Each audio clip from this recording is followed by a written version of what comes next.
Hi, everyone. My name is Stacey Silliman, and I run the social media Fun Lovin Criminals fan sites on Instagram and on Twitter when I'm on Twitter, not on that much. So, welcome, and I have the privilege and honor of interviewing Brian Fast Leiser, a member of the Fun Lovin Criminals, but also an extremely talented musician in his own right. And he has a new release coming out shortly, and we're excited about that. And it is called Saudade. And I hope that I'm pronouncing that correctly. And I I would think like to so. introduce, awesome, and I would like to introduce Brian Fast Leiser. All the Fun Loving Criminals fans know him as Fast, and I will keep calling him Fast because that's just the way we communicate. So we're going to do a Q&A. Fast, anything you want to say to the people out there? Hey, it's nice to talk to you or have you listen to me. And thank you, Stacy, for spending some time talking to me. And hopefully my phone will work Okay. We experience technical difficulties. We'll deal all with the those. time. Okay. So we want to do a deep dive here into this new release because I was fortunate enough to hear it, and it is all I'm going to say to the public is that it is simply amazing.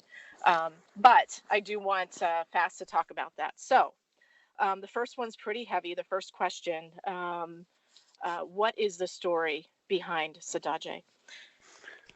Okay. Back in about 2007, I'd say, I met this fella named Howard Goldstein in London, and he was making a documentary where he took all this, and he's an older man, and he's a nut for the 60s and John F. Kennedy and Martin Luther King civil rights movement, early 60s, that time period. And he had gathered unseen footage of the Kennedy family, of Martin Luther King, and had made it into this film that he called King Kennedy. And I was fortunate enough to go to a screening to meet him because he was looking for someone to work on the music for it. So I thought, this is great. I'm in Fun Loving Criminals, but now I can actually get into doing soundtracks because I just love, synthesizers. Vangelis, the Greek artist who did Chariots of Fire and Blade Runners, one of my my mentor, even though he doesn't know it. We share the same birthday as well. And the screening blew me away because we've all seen footage of the Kennedy family. I mean, we've all seen, the Dallas footage, but there's all these clips and it's alternate angles or different, news company that it's their footage. And when it was edited all together with no narration, it told the story. And it was quite frankly heartbreaking because it didn't just tell the tragic ending to the lives of Robert Kennedy and John F. Kennedy, but also Martin Luther King. But it did it in such a sweet way that I was really moved by it. And I went into my studio and must have wrote 30 different ideas for it. Many of which were pretty dark, and for music people out there, a lot of minor chords in these songs, not major chords, happy songs, and unfortunately, when it came time, he got it screened, he got press behind it, everything was amazing. It looks like he's going to go get it into film festivals. He couldn't get the licenses to use the footage. And then he got an accountant involved to try and, price up how much is this going to cost to do all this. And it ended up being, I think, $500,000. He's been trying for about 15 years just to Wow.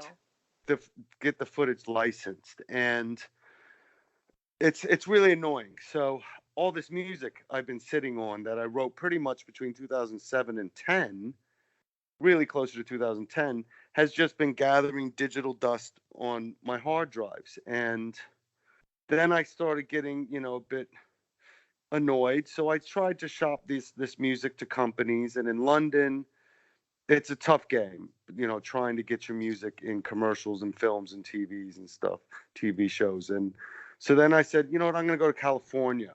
And I went to California for a couple years. Not for a couple years, sorry, a couple months. When my grandmother died, she was from Bakersfield. I went out there and met with people there that some more successful than others. And they pretty much all talked me out of it because they said it's like all connections, just like anything in the world. If you're not connected to someone who's a director or producer, it's just you're not going to get the work because there's loads of people that want it. Who doesn't? Everyone wants to be a DJ. Everyone wants to be in a rock band. Everyone wants to be a bestseller, a painter, whatever it is, and in any job. So that was discouraging. But through this journey of 10 years, I started realizing it's like, okay, actually, I'm going into my studio writing music when I'm having this like nostalgia thing. And it got kicked off because of this King Kennedy film. And then it would get, I go in the studio when I was in a bad mood, or if I was in a good mood, or if something I saw on TV upset me on the news or whatever, hence why I don't watch TV anymore, or just life in general, which loves to throw curveballs at you. So, cut to basically 6 months ago, I've been going through hard drives and stuff, listening to music and stuff just for fun. And I realized I have a ton of songs here. There's probably like 50, 60 songs that are instrumentals. I don't write lyrics. I don't really like speaking that often unless I'm, doing something like this. And um, I said, I really want to get some of these songs released. And I don't want to get them just put on a website where thousands of people are trying to get their song in a commercial or something. So I started gathering pieces and I whittled it down to 30 songs. And some of my friends and colleagues that I've shared this music with over the past month, you being one of them, Stacey, they all came back, and a lot of the comments were, "You're not releasing all 30 songs though, because that's crazy. That's not an album. That's like a triple album." And I said, "Yeah, but some of the songs are short. Some of them are longer than others." I said, "The point is, I whittled down from 60-ish to 30 because every one of these 30 songs has a specific memory that I associate with. And a lot of it is nostalgia and it's looking back on my life. And I thought, if I'm sharing this as a piece of art or music that I've done, I want it to be, about me, but I don't want the listener to have that. I want them to maybe relate it to their own life in a way that, they can be nostalgic or look back on times that may have been sad in their life, but, yet you don't regret it. And that's what sort of led me down to trying to find a title for it. And this word saudade came in, Portuguese word, and it basically was, a love for something that's lost, whether it's someone who's died or, a time in your life that you really, enjoyed. And it just seemed like a perfect, name for the album. Mastering the record had to be Tim Latham, just because he's the best set of ears in the industry. He's won two Right. Grammys. He's mastered and mixed and recorded most of the Fun Lovin' Criminal records. And he is such an awesome dude. So he mastered the 30 songs for me. He said it was very zen. My mother calls this album spa music. I'm not sure which one I like more, but it's funny because, I then said, well, who do I know? And a good friend of mine who I've reconnected with after, not speaking to him for years just because life gets in the way. You go separate ways. This guy, Brian Dubina, another Brian, who I went to college with. I noticed his social media account. He does these amazing paintings and illustrations, and he doesn't limit his art. So he uses all the tools available, kind of like Fun Lovin' Criminals does with our music. And he takes pictures and then paints them, illustrates them. Many of his dog, Jack, who's awesome.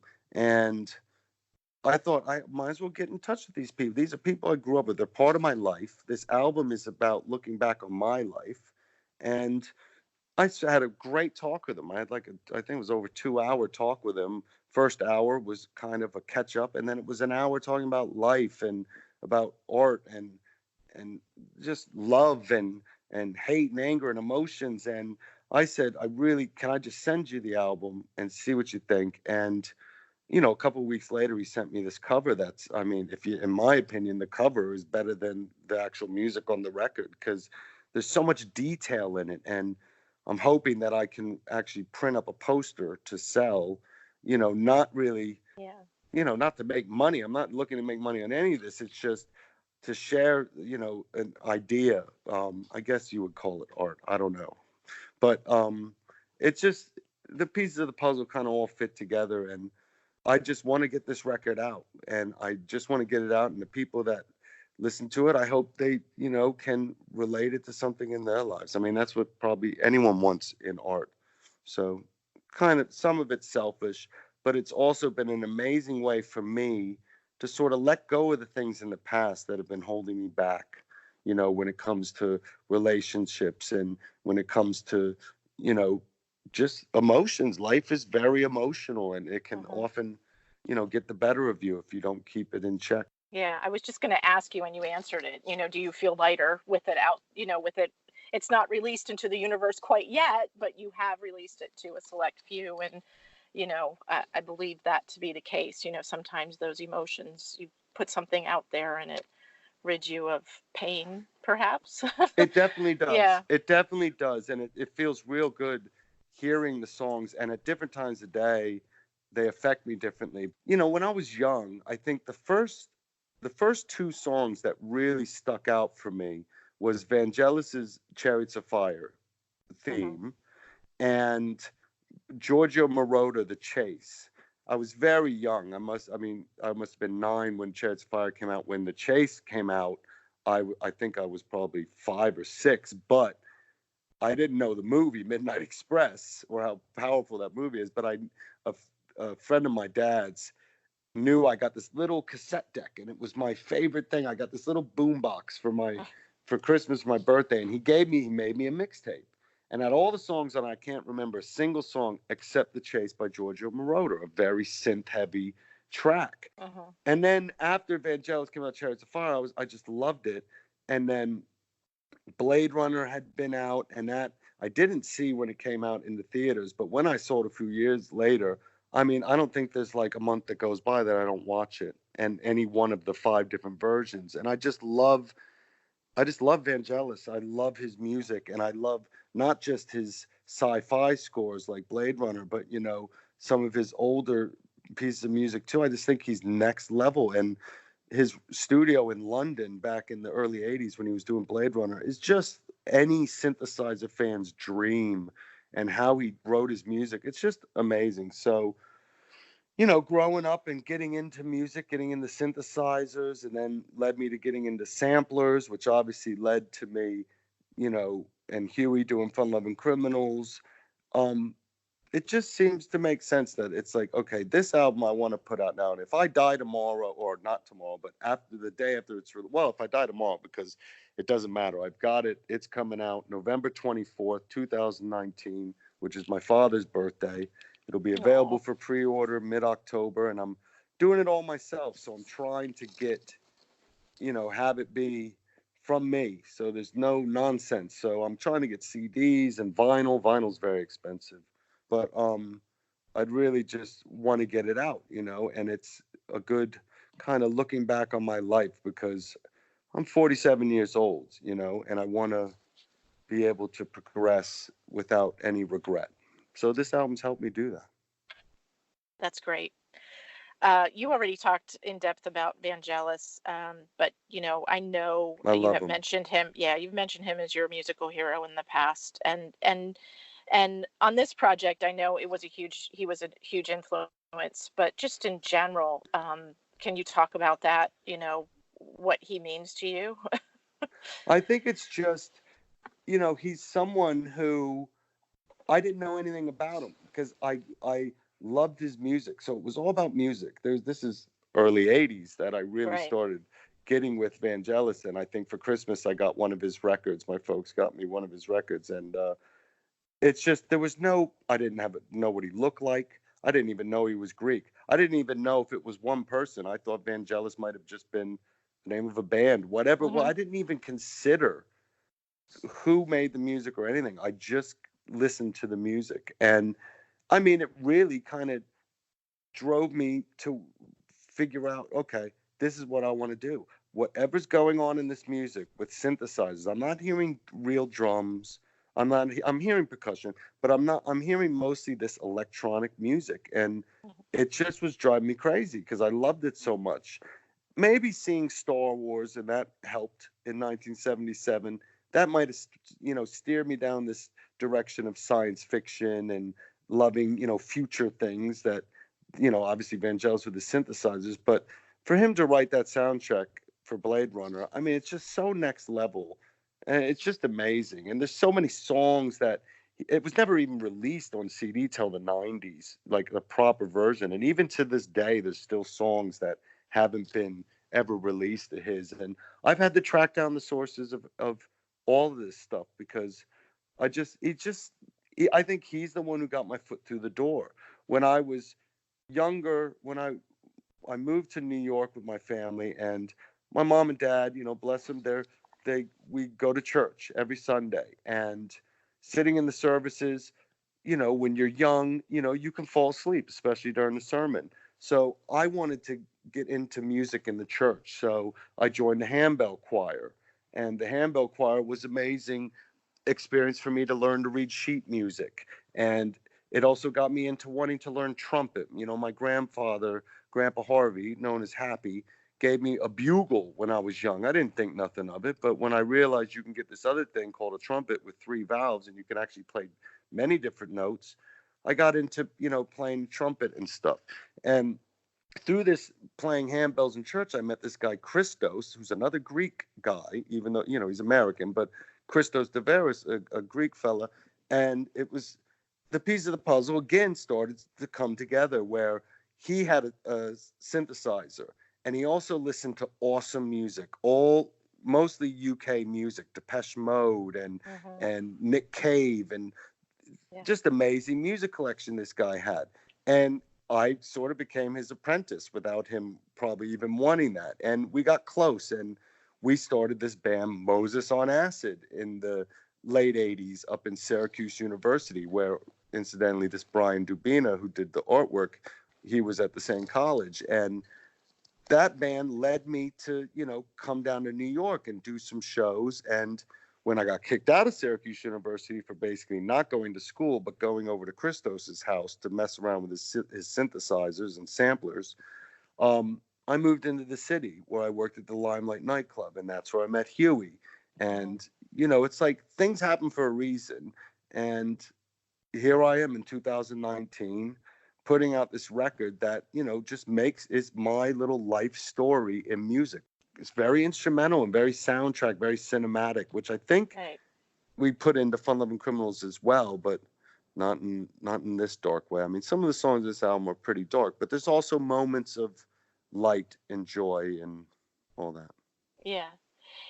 Going back, this wasn't a question. This was just a question that popped into my head as you were talking about handbell and trumpet. How old were you when you first played your first instrument?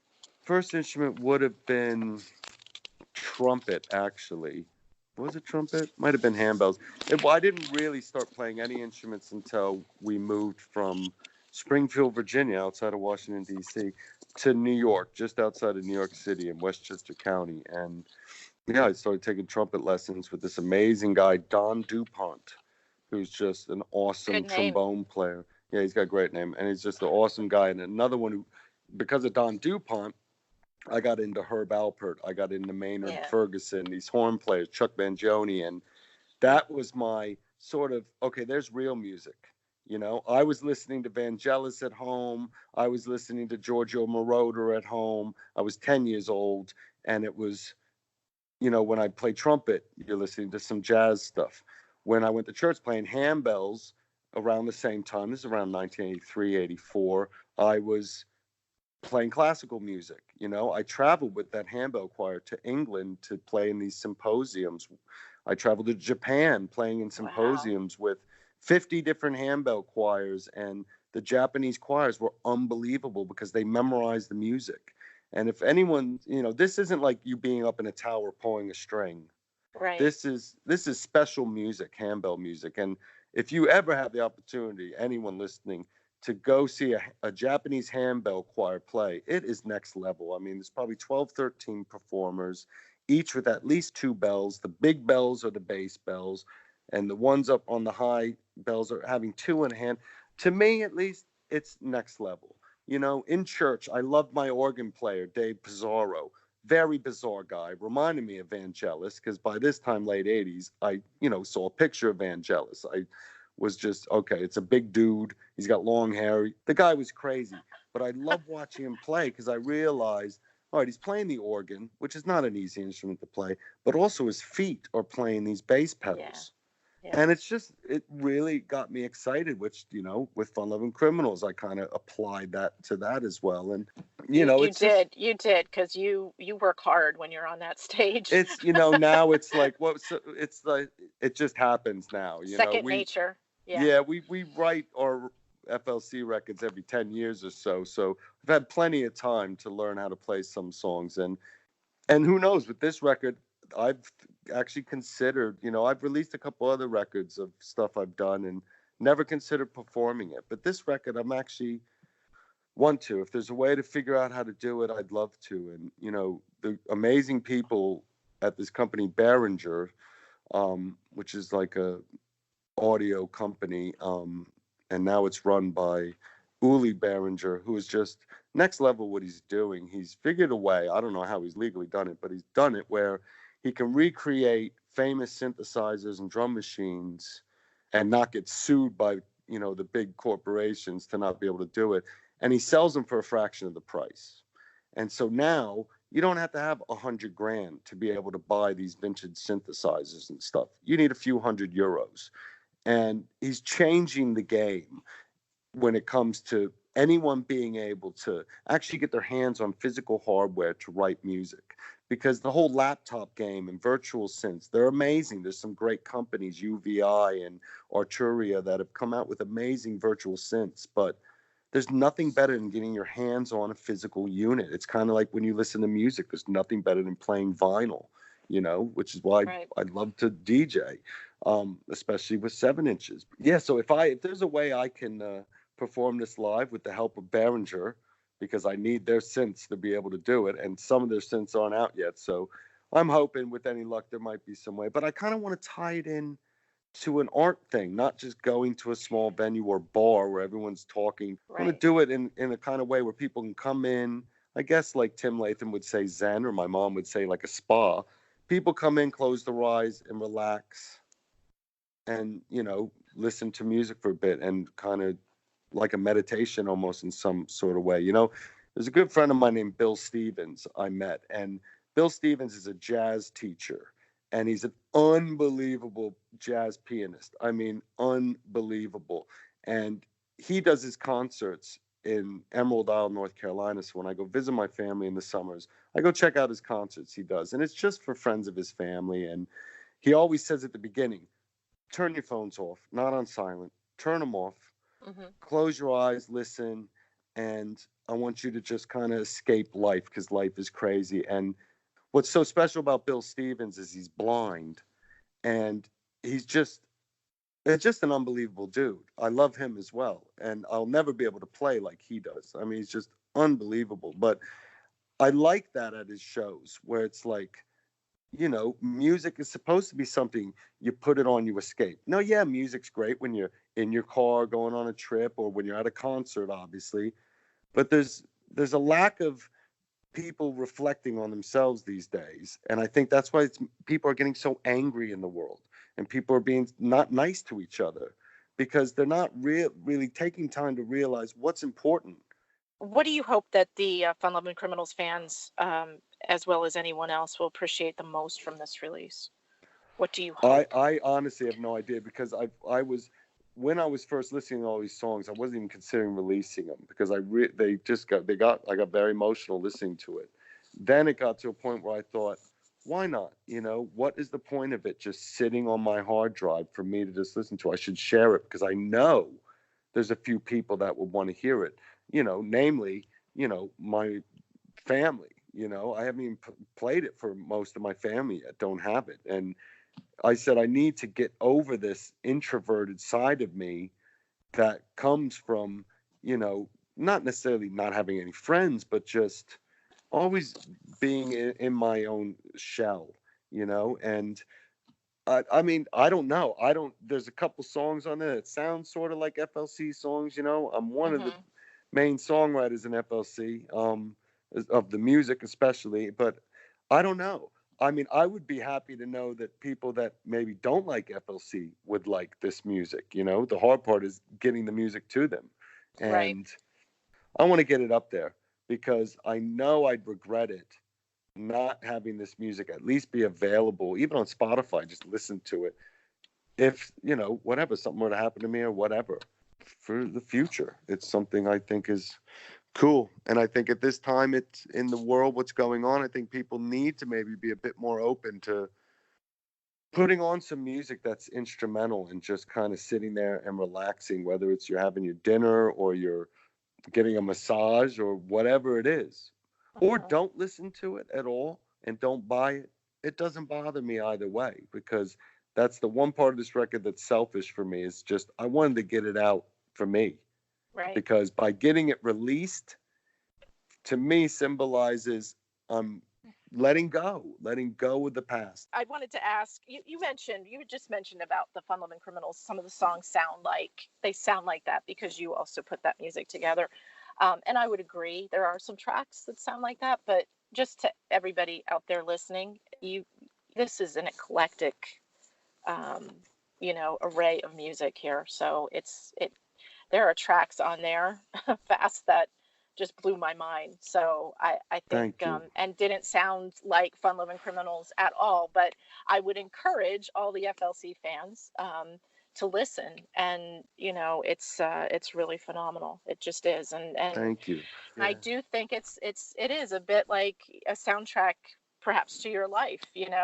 So I get that. That's what my friend Brian was talking about. And with his, doing his visual art and stuff, he was saying that when you see his art, it's a lot of that. You can tell this is this guy's life. And that's what's great about art in general. I mean, yes, there's a third of the record or a lot of the music I wrote for this John F. Kennedy documentary that no one will ever see, which is such a shame because it's Yeah. amazing. Yeah. It's a lot of this music is very Vangelis inspired because I just love his music and I love synthesizers. So there's a lot of sci-fi sounding stuff on there, and then there's some more kind of groovy, soulful, piano-based music, which is just because I'm a keyboard player. One last question. What does the next year or two look like for you musically? What can Fun Loving Criminals fans expect? I know there was an announcement made, so I'll let you speak to that. With Fun Loving Criminals, our last record was 2010 with Classic Fantastic. It took us years to want to do music together again. We had all gone off and done solo stuff. We weren't necessarily getting along that great. We had been friends and we're always brothers, but we wanted to go off and do different things musically. We got back together and we said, let's work on a record. It was obvious that that wasn't the time to do an original record, so we did another Mimosa. A lot of fans hated that record because, ooh, we've waited 10 years for 10 covers and two crappy remixes. And it's like, all right, well, you missed the whole point. We're human beings. We have a life and we share our creativity with the world for those that are interested. That album was our way of getting back the love of doing music together.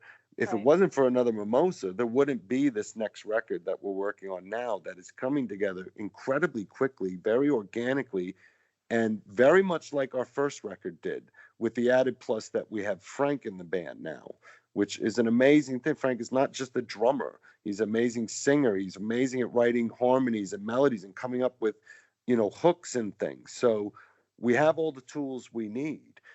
It takes time writing lyrics, and that's why I respect Huey very much when he does write his lyrics, is because you can tell he takes his time with it. So with this one, everyone wants to do their job and do it the best they can, because who knows, this Hmm. could be the last FLC record. So musically, I went back into that hard drive and I dug out ideas, little ideas, and I worked them up and managed to get about 20 songs that I love. And with the right guidance, they can be awesome, fun loving criminal songs. We want it to be the best record we can do in 2020.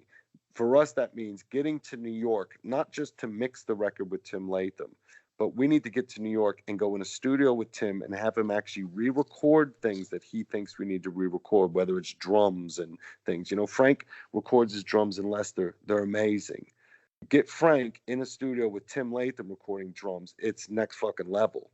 Right. Same thing with guitars and horns and everything. So it's really important that we get the funding to be able to do that. And if that means going to New York and doing a couple shows in New York to fund doing whatever it takes. Yes. I think we're all willing to do that. We did that last year we went to New York for a show, which was great. Most of the people there were friends of ours. The guest list was larger than the amount of tickets sold. The point being is that we had fun doing that, and it allowed us to be able to get in the studio and properly get another mimosa mixed with Tim Latham. But that's half the job. Recording the music is where it really comes to life. We hear some of the sounds on the first really 3-4 FLC records, excluding the first mimosa.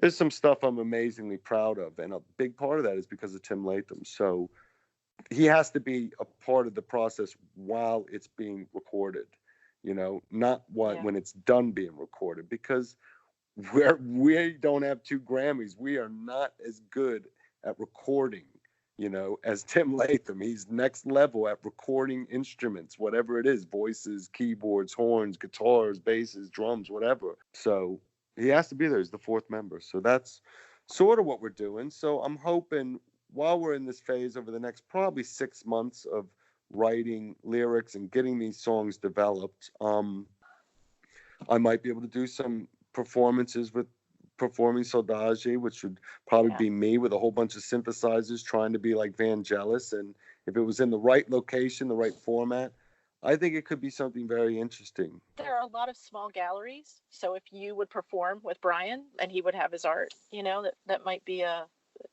very interesting evening. Yeah, but I think he's in Massachusetts, if you did a show in New York or something at a small gallery, it might be, if you're willing to travel. But I'm willing to travel. Yeah, and I like your idea of people being engaged. Turn everything off and just absorb, and if it's a multi-artistic experience with artwork and music, that's even more phenomenal. So yeah, that's great. I agree. All right. Anything else that you wanted to talk about?